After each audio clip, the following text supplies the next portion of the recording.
warahmatullahi wabarakatuh. Bismillah, alhamdulillah, wassalatu wassalamu ala rasulillah wa ala alihi wa sahbihi wa mawalah wa man tabi'ahum ila yaumil qiyamah. Amma ba'du.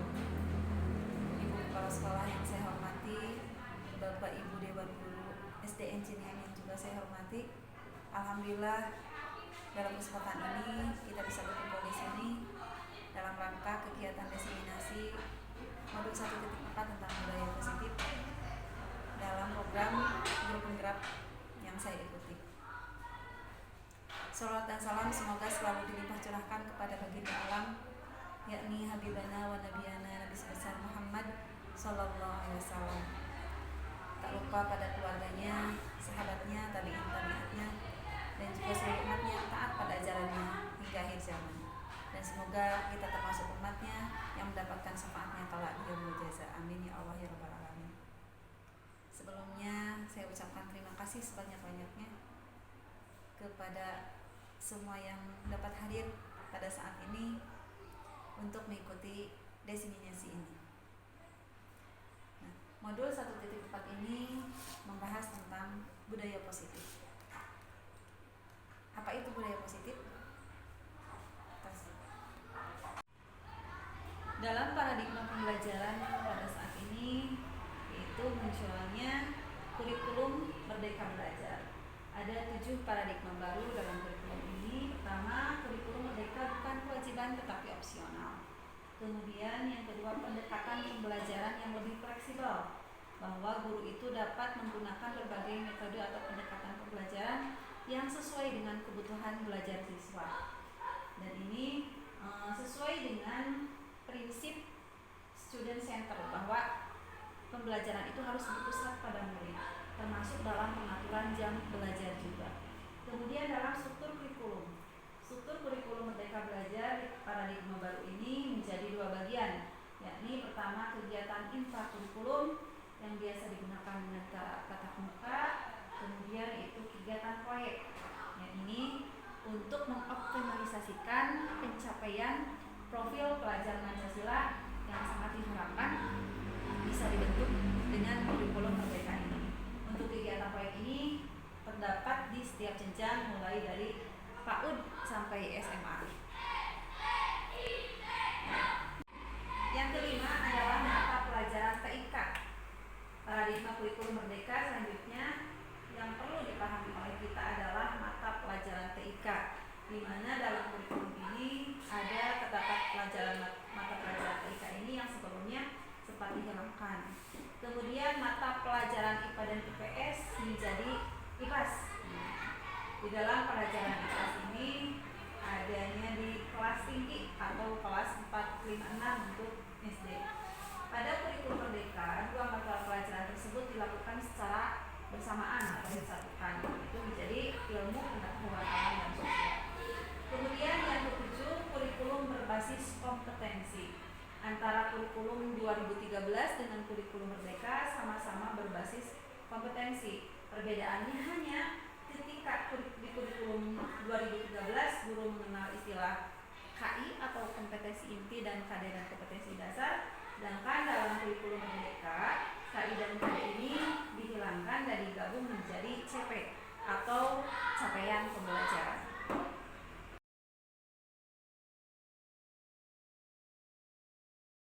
Sudah kita bahas tentang disiplin, bahwa disiplin itu seharusnya atas motivasi sendiri atau motivasi intrinsik. Namun sebenarnya apa sih itu motivasi, dan kemudian apa itu hukuman, konsekuensi, penghargaan, dan restitusi.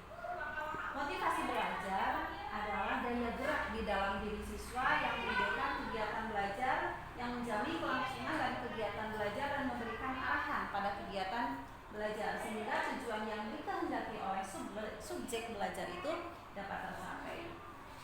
Kemudian hukuman itu adanya itu diarahkan atau sebuah cara untuk mengarahkan sebuah tingkah laku agar sesuai dengan tingkah laku yang berlaku secara umum, yaitu yang terjadi seperti tadi dijelaskan bahwa perilakunya itu harus sesuai dengan nilai-nilai kebijakan universal. Kemudian konsekuensi itu yaitu akibat dari suatu perbuatan atau pendirian dan lain sebagainya yang dilakukan oleh apresiasi atau sesuatu yang diberikan kepada perorangan atau kelompok jika mereka melakukan suatu keulungan atau suatu kejuaraan misalkan dalam bidang tertentu. Nah, ini biasanya diberikannya itu dalam berbagai bentuk, misalnya medali, piala, gelar, dan lain sebagainya. Nah, terkadang penghargaan juga disertai dengan pemberian hadiah, ya, baik itu berupa uang atau berupa hadiah-hadiah yang lainnya. Nah, seharusnya motivasi belajarnya itu yang diharapkan itu bukan atas dasar karena adanya hukuman ataupun penghargaan, tetapi motivasi intrinsik atau benar-benar motivasi itu dari dalam dirinya, bukan karena ingin mengejar penghargaan tadi, bukan juga takut akan hukuman.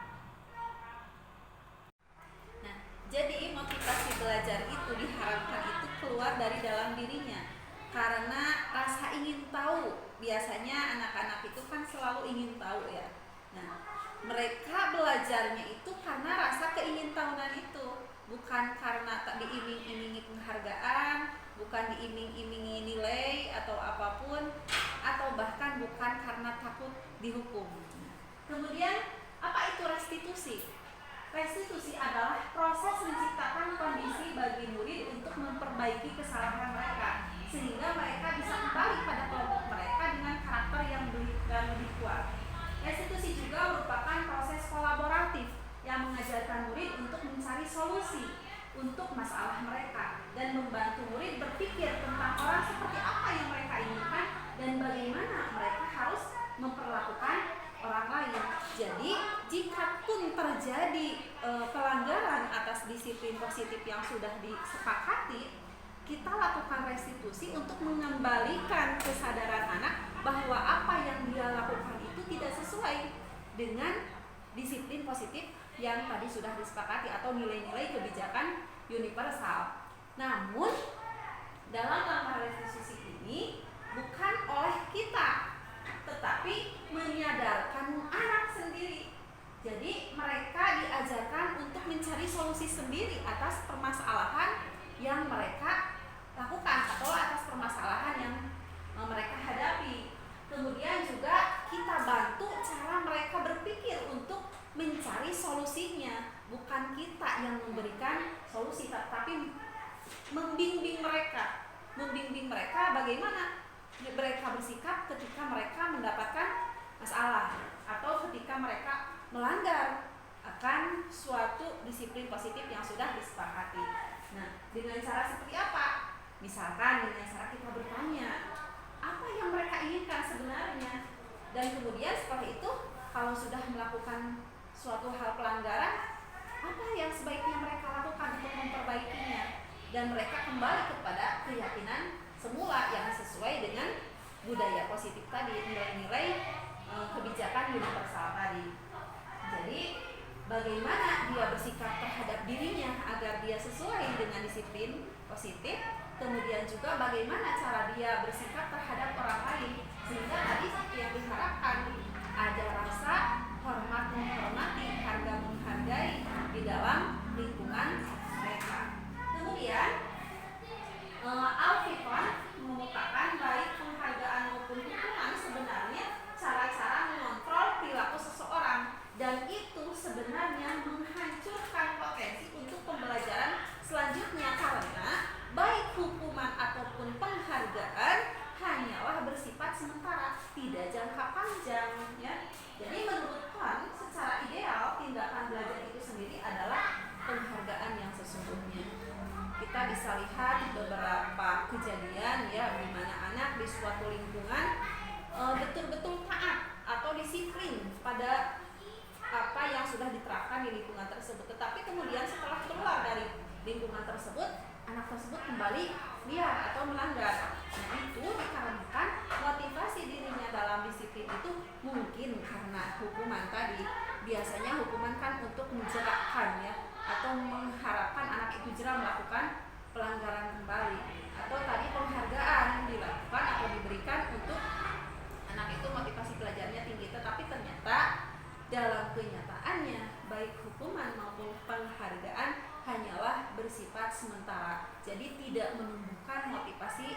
dari dalam diri anak itu sendiri.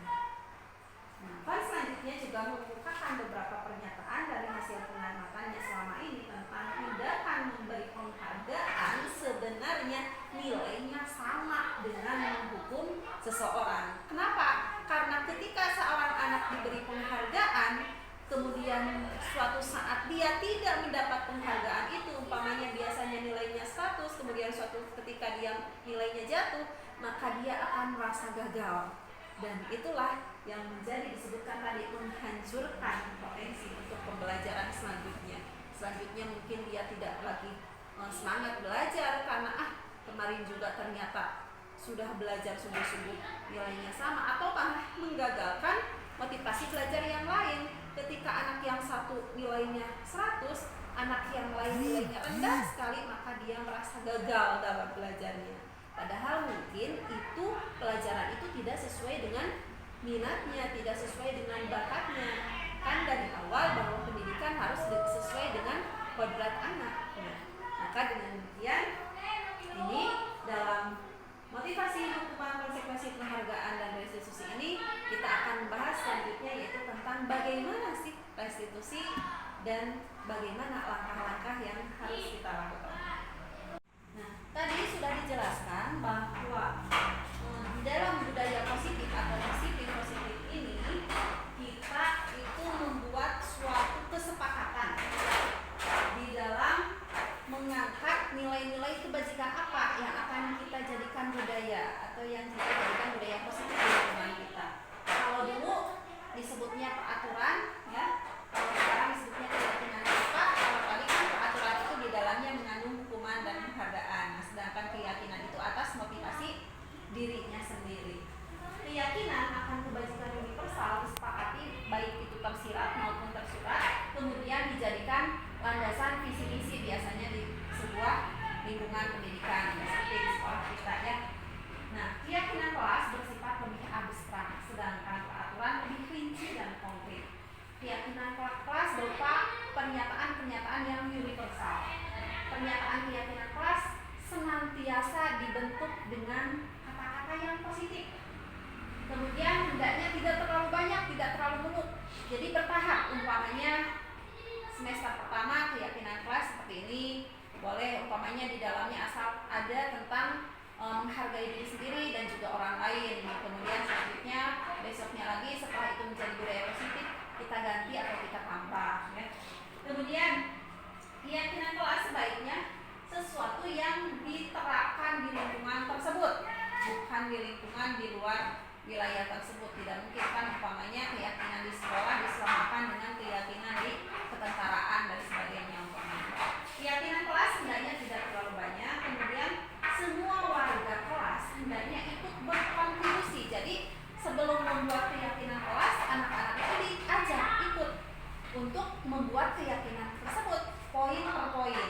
Bisa kita umpamanya membagikan kertas umpamanya sebelumnya, apa sih yang akan kalian inginkan, budaya positif apa yang kalian inginkan di kelas ini. Nah, dari kelas kan itu nantinya meluas menjadi keyakinan di sekolah, ya. Jadi anak-anak ikut serta dalam merembukkan dan membuat kesepakatan keyakinan tersebut, ya. Kemudian setelah keyakinan kelas itu menjadi sebuah keyakinan kelas di kelas kita harus meninjau kembali dari waktu ke waktu. Jadi ada monitoring, ya. Jangan sampai keyakinan kelas dibuat tetapi dalam kenyataannya umpamanya tetap seperti yang lama, ataupun mungkin harus ada perubahan dalam keyakinan kelas tersebut, dikurangi atau ditambah, ya. Ini contohnya tadi, ya, bahwa keyakinan kelas itu berbeda dengan peraturan. Usahakan keyakinan kelas itu kalimatnya kalimat yang positif. Contohnya, kalau dulu umpamanya kalimatnya jangan terlambat, kan ada kata kalimat negatif, jangan. Nah, kalau sekarang itu diganti atau diubah, kata jangan terlambat diubah menjadi datang tepat waktu. Atau contohnya, jangan berlari di koridor kelas, ubah dengan kata-kata yang positif, berjalanlah di koridor kelas, ya. Atau umpamanya hal-hal yang lainnya. Jadi usahakan kalimat-kalimat yang digunakan dalam pembuatan keyakinan kelas itu adalah kata-kata yang positif, seperti kata dilarang, ya. Itu kan kalimatnya negatif. Dilarang berlarian ketika belajar umpamanya, berarti diganti dengan kata yang lain. Bersikaplah tertib ketika belajar. Itu contoh-contoh bahwa dalam membuat keyakinan kelas itu menggunakan kalimat yang positif, jangan menggunakan kalimat yang negatif.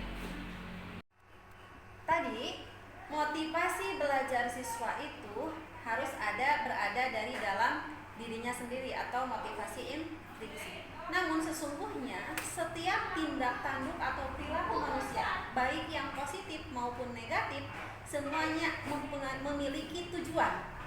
Perilaku positif memiliki tujuan, perilaku negatif pun memiliki tujuan. Nah, menurut para ahli bahwa sebenarnya apa yang dilakukan oleh manusia itu atas dasar 5 kebutuhan dasar. Apa itu 5 kebutuhan dasar manusia? Kita lihat atau tonton video berikut.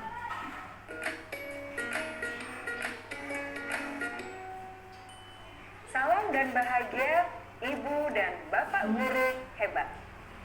Untuk membangun budaya sekolah yang positif dengan lingkungan yang aman dan mendukung murid untuk menjadi pribadi yang berdaya, seimbang, dan bahagia, salah satu upaya yang dapat dilakukan oleh guru adalah memahami kebutuhan dasar yang mendasari perilaku murid. Pada video kali ini, kita akan membahas tentang 5 kebutuhan dasar manusia.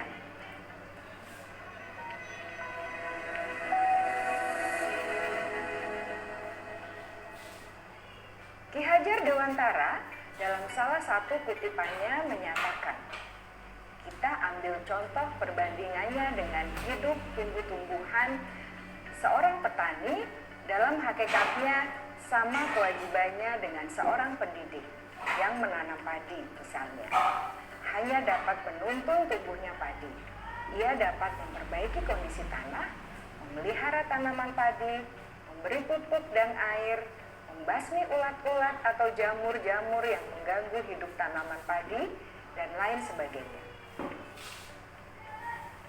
Ketika guru memahami kebutuhan apa yang mendasari perilaku murid, dan guru berusaha menuntun dan mendukung murid dalam memenuhi kebutuhannya secara positif, pada hakikatnya guru tersebut ibarat seorang petani yang sedang berusaha memahami kebutuhan masing-masing tanaman, dan ia berusaha memenuhi kebutuhan tanaman tersebut agar dapat tumbuh dengan subur dan maksimal.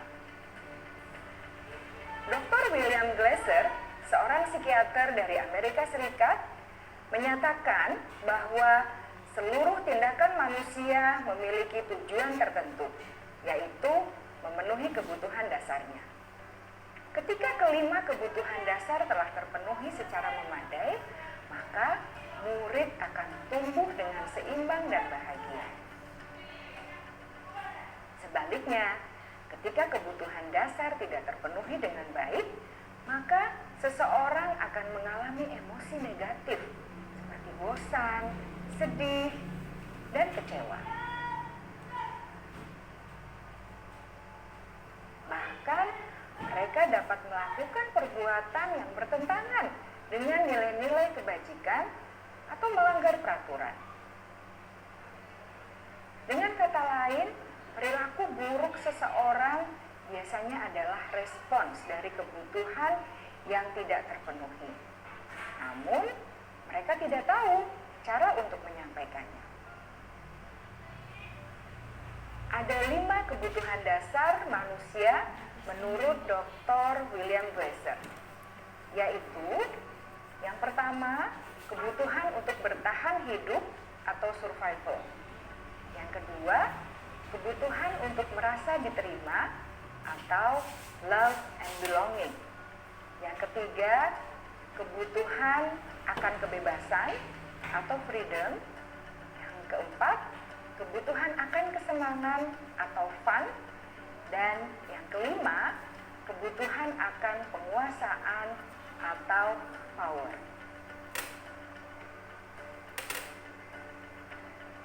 Kebutuhan dasar yang pertama adalah kebutuhan yang bersifat fisiologis untuk bertahan hidup atau survival. Misalnya, kesehatan, rumah, dan makanan. Kebutuhan biologis sebagai bagian dari proses reproduksi termasuk kebutuhan untuk tetap bertahan hidup.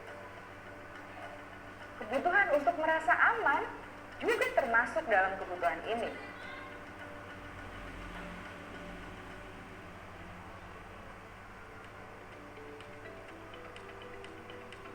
Agar murid dapat belajar dengan baik, kebutuhan mereka akan rasa aman, pangan, sandang, dan papan harus terpenuhi. Bagaimana mungkin mereka dapat belajar dengan baik bila mereka datang ke sekolah dengan perut yang lapar atau bila rumah mereka kebanjiran?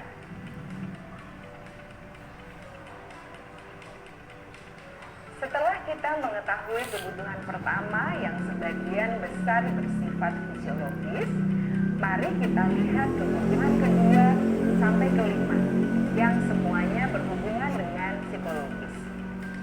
Mari kita lihat kebutuhan yang kedua, yaitu kebutuhan akan perasaan diterima oleh kelompok atau komunitasnya, atau kebutuhan love and belonging. Kebutuhan ini meliputi keinginan untuk tetap terhubung dengan orang lain seperti teman, keluarga, teman kerja, dan kelompok di mana kita tergabung. Setiap murid ingin menjadi bagian yang berharga dari kelas dan juga sekolah. Mereka juga ingin diterima oleh orang lain dan kelompoknya. Bahkan, murid yang terlihat paling cuek pun jauh di dasar hatinya pasti ingin merasa diterima. Sebagai guru, seharusnya kita dapat menerima murid kita apa adanya, sesuai dengan kodratnya. Karena setiap murid adalah unik. Mereka memiliki kekuatannya masing-masing, sehingga guru seharusnya bisa menciptakan kesempatan untuk murid berkolaborasi dan memiliki ikatan emosi satu sama lain. Murid-murid yang memiliki kebutuhan yang besar untuk merasa diterima, biasanya mereka belajar karena suka pada gurunya, dan mereka juga suka bekerja dalam kelompok. Kebutuhan yang ketiga adalah kebutuhan akan kebebasan atau kebutuhan membuat pilihan. Murid harus diberi kesempatan untuk membuat pilihan dan bertanggung jawab atas pilihan yang mereka telah ambil. Beri mereka kebebasan bukan berarti membiarkan mereka melakukan apa saja yang mereka mau, melainkan lebih memberi mereka kesempatan untuk membuat pilihan, menyuarakan pendapat mereka dengan percaya diri, dan memberi mereka kesempatan untuk mencoba hal-hal yang baru. Pembelajaran dengan metode yang beragam dan menarik juga akan memenuhi kebutuhan murid tentang kebebasan ini. Pembelajaran berdiferensiasi, di mana guru menyediakan beberapa jenis tugas yang bisa dipilih oleh murid sesuai minat mereka, sangat baik untuk mengembangkan murid menjadi lebih mandiri dan memiliki motivasi internal. Karena kebutuhan akan kebebasan pada dasarnya adalah kebutuhan untuk mandiri, memiliki otonomi, memiliki pilihan, dan mampu mengendalikan arah hidupnya sendiri.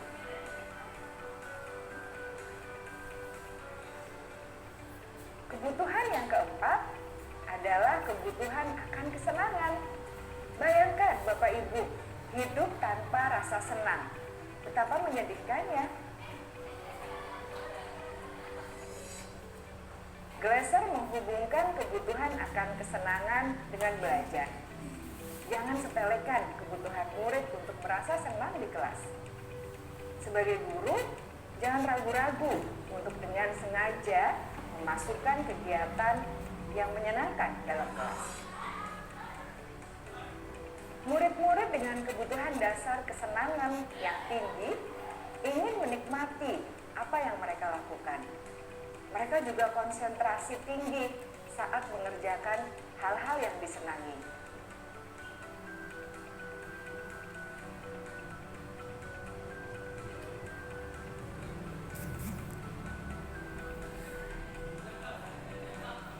Kebutuhan yang kelima adalah kebutuhan akan penguasaan. Setiap murid memiliki kebutuhan untuk merasa kompeten,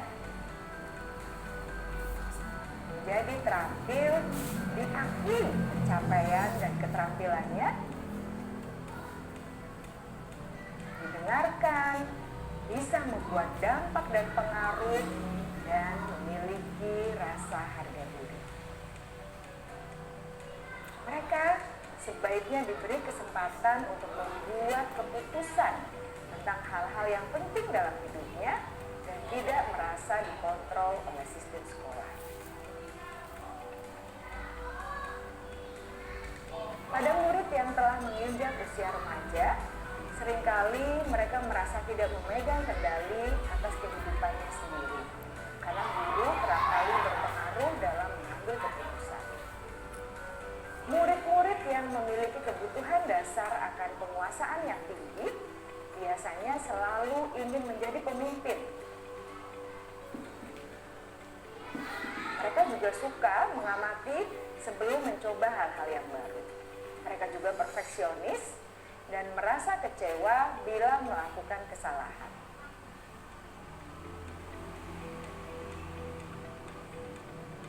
Ibu dan Bapak guru sangatlah penting bagi kita untuk mengetahui kebutuhan dasar murid-murid, agar kita memahami alasan di balik sikap dan tingkah laku mereka. Bila murid berperilaku buruk atau melanggar peraturan, sehingga tindakannya tidak sesuai dengan nilai-nilai kebajikan, maka guru harus mencari tahu alasan yang mendasari tindakan tersebut dan kebutuhan apa yang belum terpenuhi.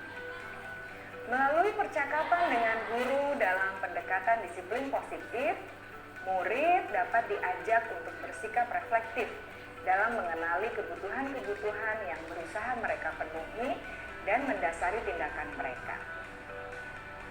Jika guru mengabaikan perilaku buruk murid-murid, maka perilaku tersebut akan berpengaruh pada suasana kelas yang kurang kondusif dan akan berpengaruh pada tujuan dari pendidikan itu sendiri.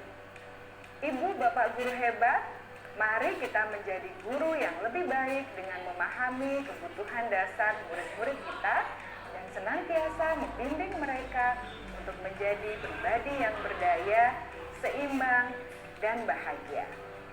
Salam dan bahagia, Ibu dan Bapak guru hebat.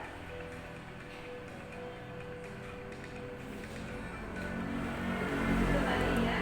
Jadi sebetulnya apa yang dilakukan oleh seseorang, tindakan positif maupun negatif, termasuk anak didik kita, itu berdasarkan 5 kebutuhan dasar tadi. Jadi kebutuhan dasar manusia yang 5 itu menjadi alasan seseorang untuk berbuat sesuatu atau melanggar atas keyakinan positif yang sudah disepakati. Ibu semuanya, setelah kita mengetahui tentang 5 kebutuhan dasar manusia yang mendasari perilaku seseorang, baik itu perilaku positif maupun negatif, selanjutnya kita akan mengetahui posisi kontrol apa. Ada 5 jenis posisi kontrol yang biasanya dilakukan dalam kegiatan kita sebagai guru di sekolah. Dan kita ada di posisi mana ini? Coba kita lihat videonya berikut ini.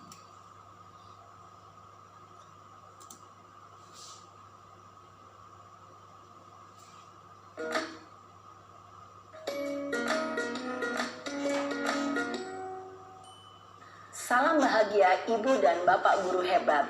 Dalam penerapan disiplin positif restitusi, salah satu program yang dikembangkan adalah 5 posisi kontrol. 5 posisi kontrol dalam restitusi adalah proses perjalanan seorang pendidik agar dapat mengenali dirinya. Pada video kali ini, kita akan membahas tentang 5 posisi kontrol yang dikembangkan oleh Diane Gosson dan contoh penerapannya.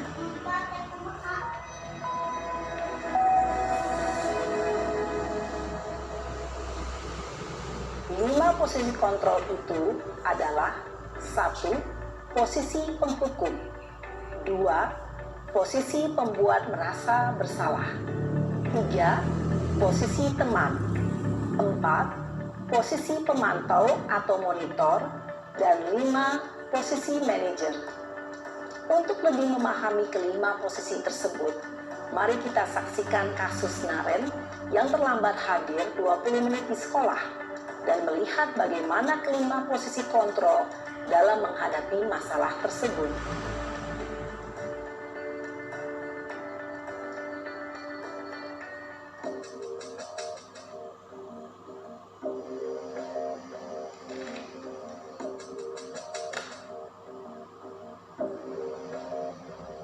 Naren! Sini kamu! Selamat pagi, Bu. Selalu terlambat. Kamu deh, pasti terlambat. Maaf, Bu. Saya... Apa? Apa coba? Alasan kamu apa lagi? Kapan sih kamu tidak terlambat? Malas sekali ya kamu jadi anak. Saya... Dasar pemalas. Gak kapok-kapok sih kamu. Sudah berapa kali terlambat? Sana, kamu keliling lapangan basket 2 kali. Kenapa saya harus keliling lapangan basket, Bu? Kenapa? Kamu mau lawan ibu? Berani-beraninya jawab. Sudah terlambat, masih berani jawab pula. Sekarang, keliling lapangan basket 5 kali sekalian. Biar kapok. Cepat. Pergi sana ke lapangan basket. Posisi penghukum biasanya berbicara dengan nada tinggi, menghardik, menunjuk-nunjuk, menyakiti, dan menyindir. Hukuman bisa berupa fisik maupun psikis. Ibu dan bapak guru hebat. Dampak yang terjadi pada murid ketika guru berada pada posisi penghukum adalah murid cenderung akan memberontak, bahkan menyimpan dendam.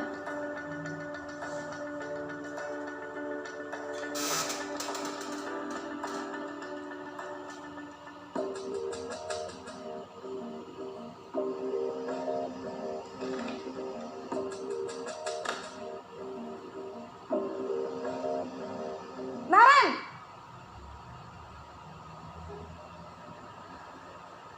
Selamat pagi, Bu. Naren. Kamu kenapa terlambat lagi, nak? Ya Tuhan, Naren. Kamu senang ya bikin ibu susah ya? Kalau kamu terlambat lagi, nanti ibu yang ditegur bapak kepala sekolah, nak. Disangka ibu tidak bisa membina kamu. Duh, gimana ini? Maaf, Bu. Duh, Gusti Naren. Kamu suka ya kalau ibu ditegur bapak kepala sekolah? Terus, sekarang ibu harus tulis apa ini di buku absen? Ini kamu sudah sering terlambat loh. Ibu harus apa coba? Maaf, Bu. Maaf sekali. Ya sudah, lain kali jangan bikin ibu susah lagi ya nak ya. Ibu tidak akan kuat lagi kalau kamu begini terus. Bisa jantungan kalau ibu ditegur bapak kepala sekolah. Sana cepat ke kelas. Maaf ya, Bu. Maaf sekali. Posisi pembuat rasa bersalah berbicara dengan nada tenang, cenderung lembut. Namun kata-kata yang diutarakan membuat murid merasa menjadi orang yang gagal. Memandang buruk dirinya sendiri, merasa tidak berharga, dan tidak sanggup membahagiakan orang lain.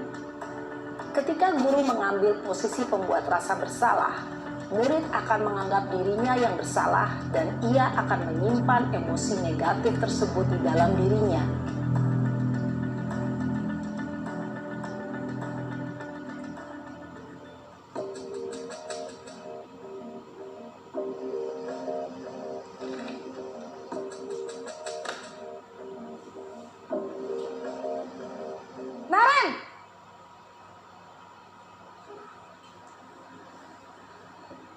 Selamat pagi, Bu.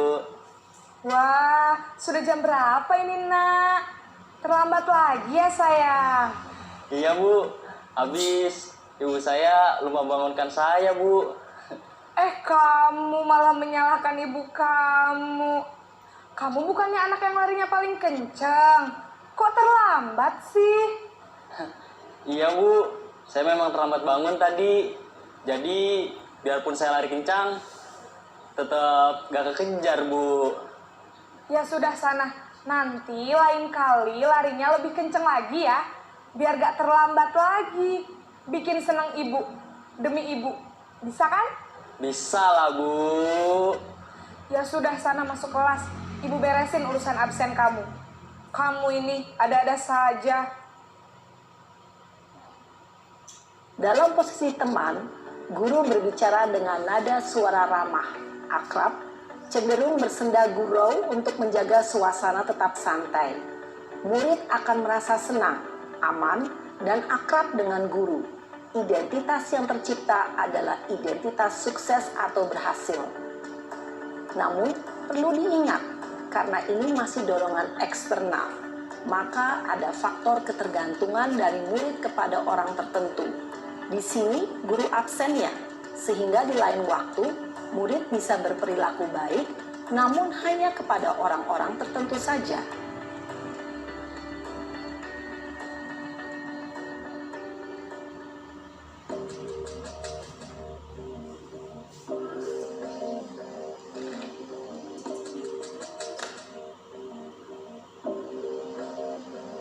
Naren!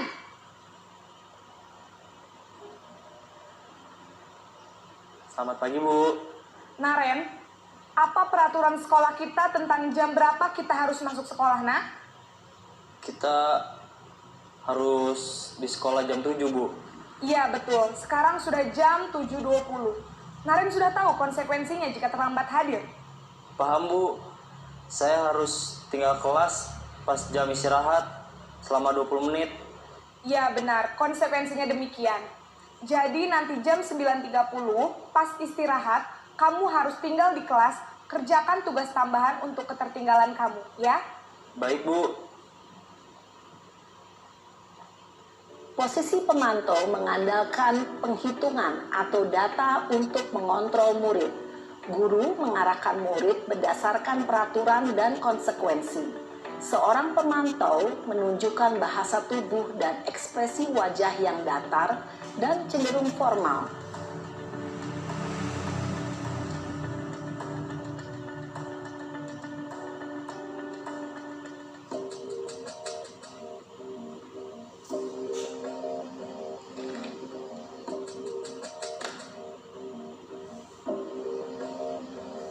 Naren!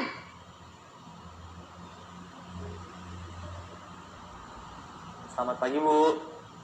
Selamat pagi, Naren. Maaf, Bu. Saya terlambat. Iya, sekolah masuknya jam 7, sekarang sudah jam 7.20. Jadi sekarang bagaimana ini, Naren? Maaf, Bu. Saya lupa setel alarm saya semalam.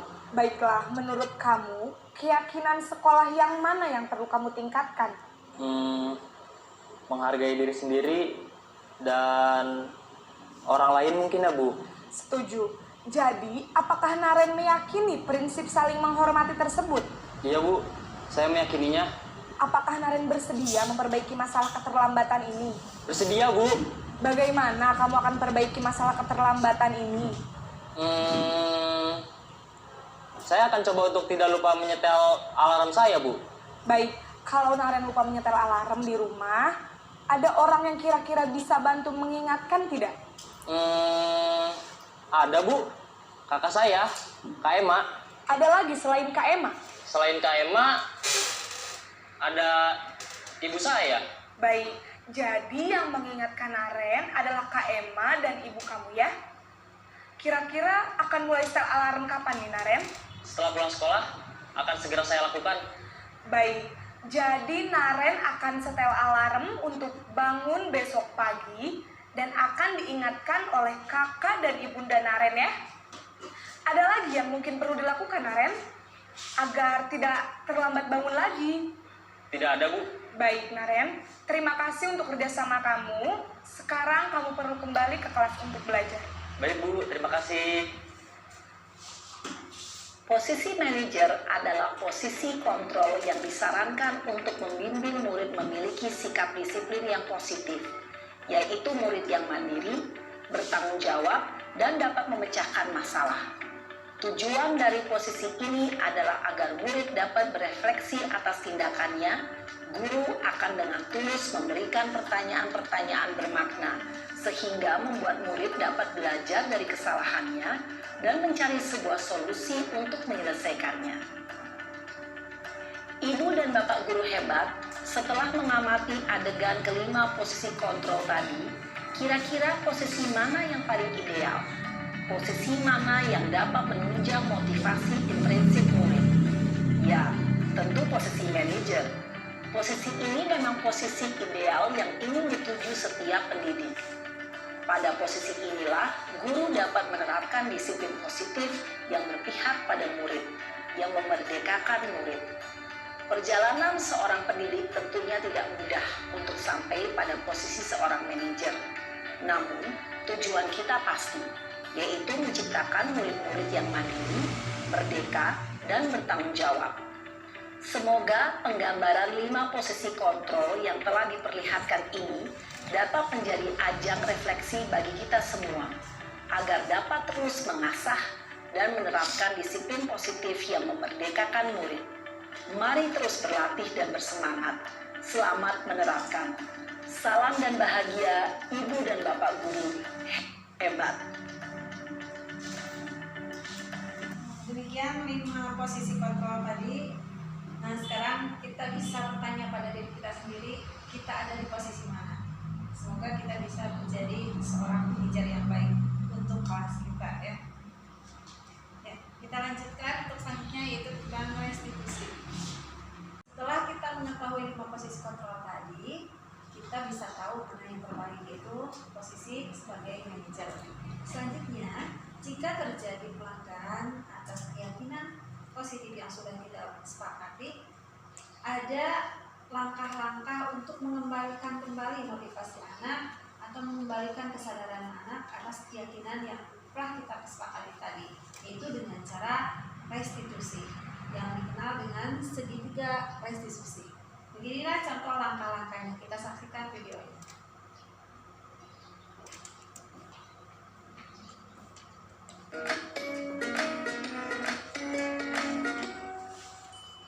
Salam dan bahagia, Ibu dan Bapak guru hebat. Pada video kali ini kita akan membahas tentang salah satu program disiplin positif yang diterapkan di lingkungan sekolah yang dikenal dengan nama restitusi.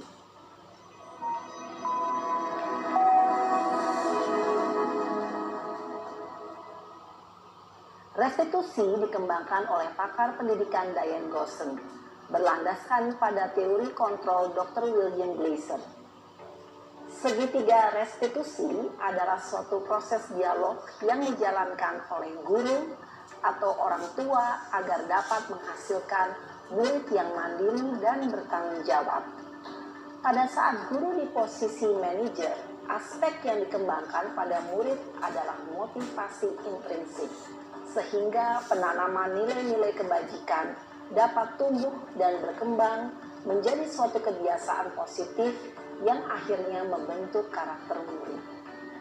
Proses dialog ini terdiri dari 3 langkah yang digambarkan pada ketiga sisi pada segitiga restitusi. Sisi pertama adalah menstabilkan identitas. Sisi yang kedua adalah validasi tindakan yang salah. Dan sisi yang ketiga adalah menanyakan keyakinan. Ibu dan Bapak guru, berikut ini akan ditunjukkan bagaimana seorang guru berada dalam posisi manajer menggunakan penerapan segitiga restitusi.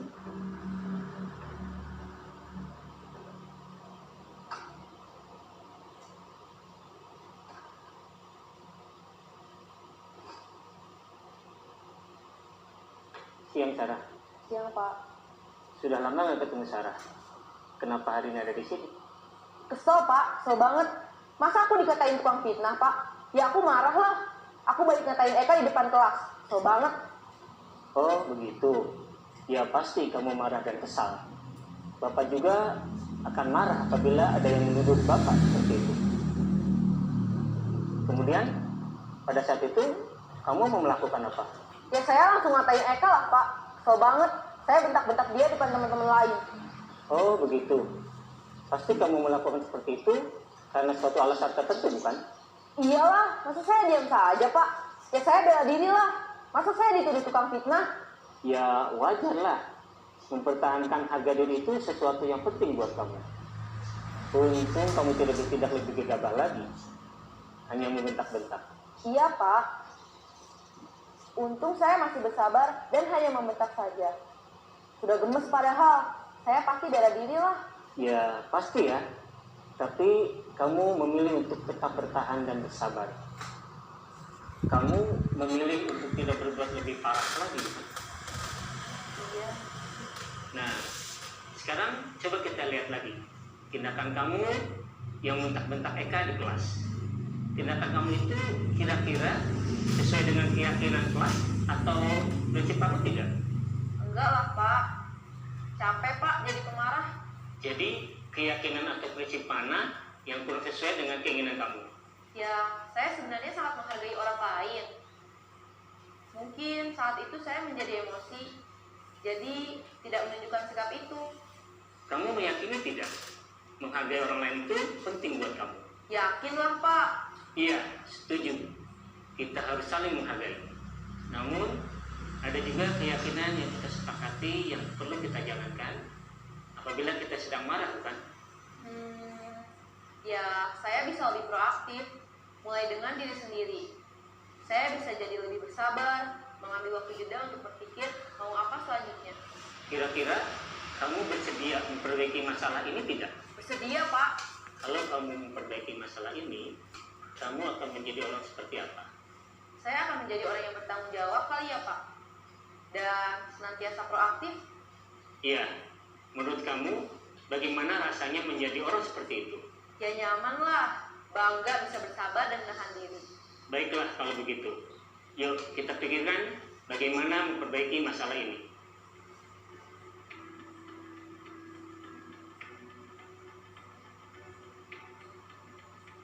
Ibu dan Bapak guru hebat, baru saja kita menyaksikan contoh bagaimana seorang guru berada dalam posisi manajer menggunakan penerapan segitiga restitusi.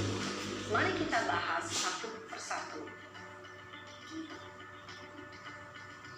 Pada sisi pertama, menstabilkan identitas berdasarkan pada prinsip bahwa membuat kesalahan adalah bagian dari proses pembelajaran. Sisi pertama dari segitiga ini berperan menggeser identitas murid dari identitas gagal ke identitas sukses. Murid yang sedang bertingkah laku yang tidak pantas atau menarik diri saat itu sedang mengalami identitas gagal.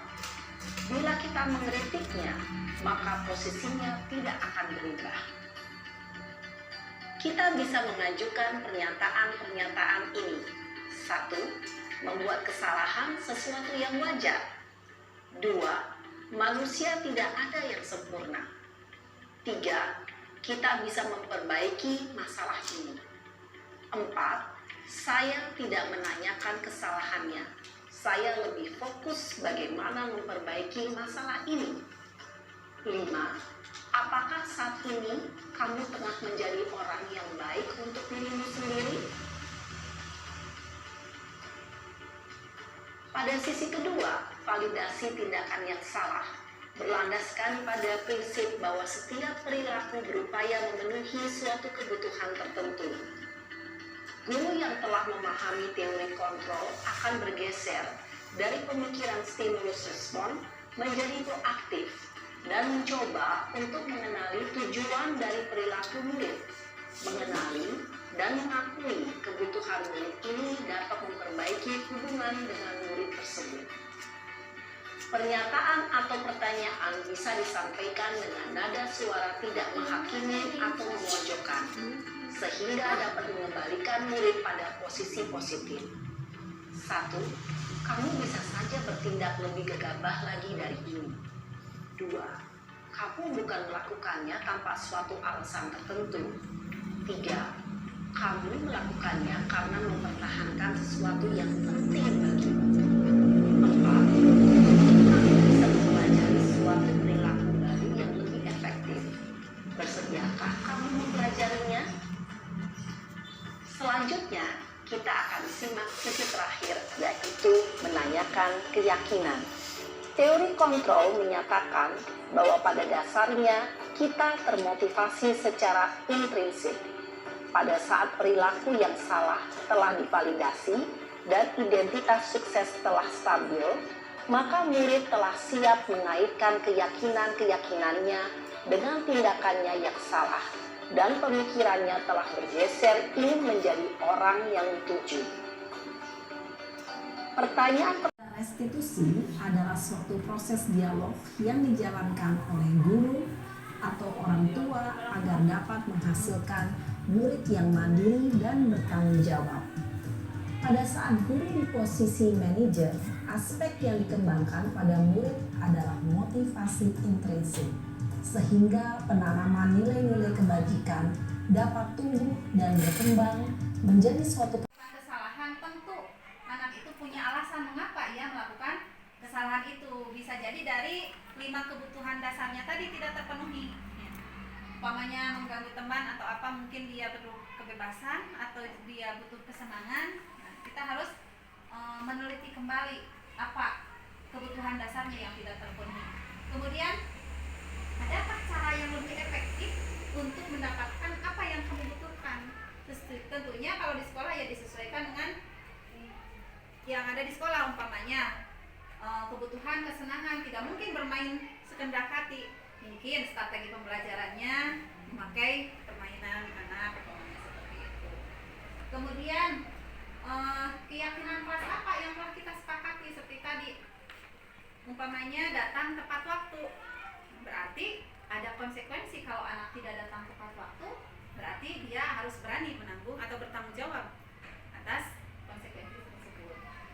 Dan terakhir, kamu ingin jadi seperti apa? Kita pemilihan fungsi mana? Tentunya anak selalu ingin menjadi orang baik, kan ya? Kita lanjut. Dah.